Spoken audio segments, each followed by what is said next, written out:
If you ask me, you'd either have to be totally committed or totally mad. Anyway, have a look at this.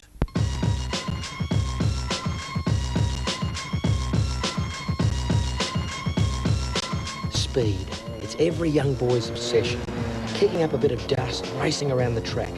7-year-old Joshua O'Rourke's no different, but then it does run in the family. For me, the adrenaline is the speed, especially around half track, half to quarter track, when you're actually picking up that horsepower, and that's when the speed comes in. To me, that's the adrenaline part. Meet Josh's mum and dad, Grant and Debbie O'Rourke. As top-level drag car racers, they both, quite literally, live life in the fast lane. It's just a normal everyday lifestyle setup. Some people go to movies every week and some people will go down the park and have picnics and, hey, look, each to their own. This is just a different version of doing something together. When you met Grant, coming out from England as a backpacker, did you think your world would end up like this? 5 acres with some sheep and some cows was just not on the agenda. But it was a necessity, it was a need. We outgrew suburbia, so we had to make a move.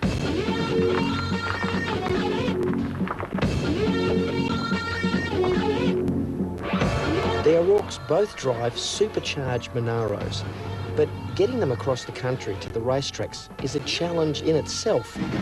Grant can clock up about 70,000 kilometres in a season.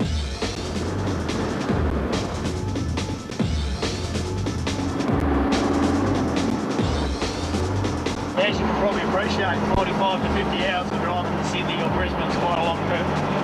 That's probably the hardest bit. The best bit's obviously a good run in the car, and the rest of it, unfortunately, is just all part of the package.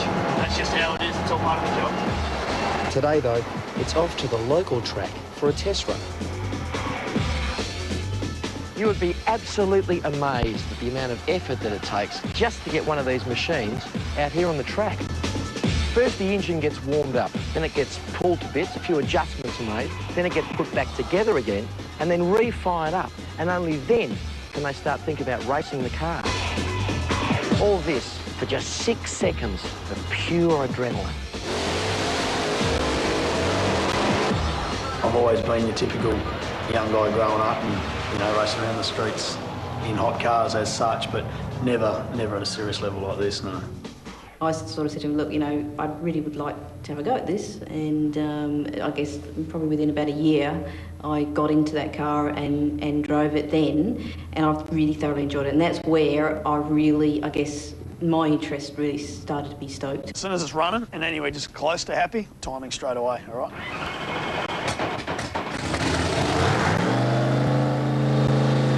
The car we're driving now, we about 2 months ago, we ran our fastest times 385 kilometres an hour. Over a quarter mile. Over a quarter mile, yeah.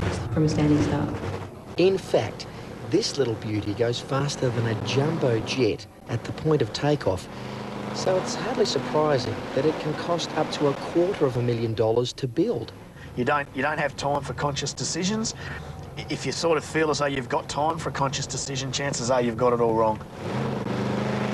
There are certainly big risks. I've had a couple of crashes, Deb's had a couple of crashes, and you walk out of it like we've never got, between the two of us, never had a serious injury yet, like not even a scratch, to be honest with you. You get a bit bruised and battered, but no more than the average guy playing football. He does that every weekend. But even the best of drivers can have a bad day. For me, my last accident was in November.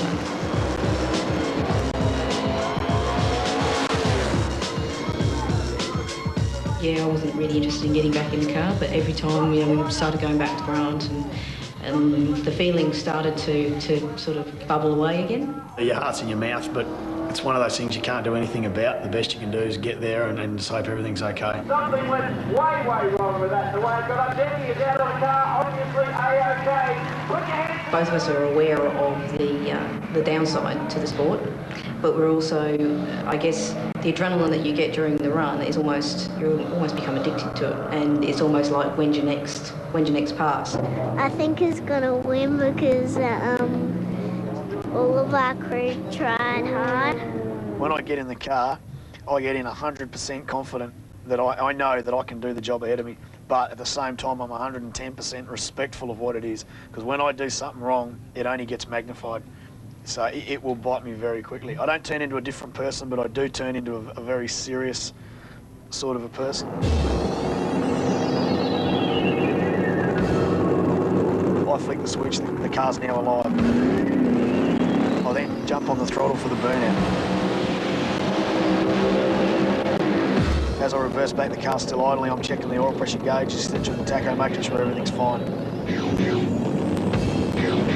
You leave the line, you've got 3.5 G-forces against you. We're doing about 180, 190 mile an hour. Exactly 4 seconds has passed. The next job I've got, apart from keeping the car straight and hanging on, is activating the parachute.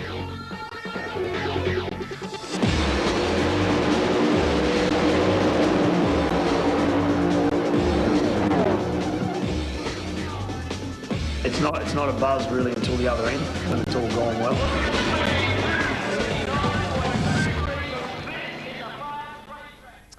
Todd Johnson there with the wild and crazy O'Rourkes, to each his own, as the man said.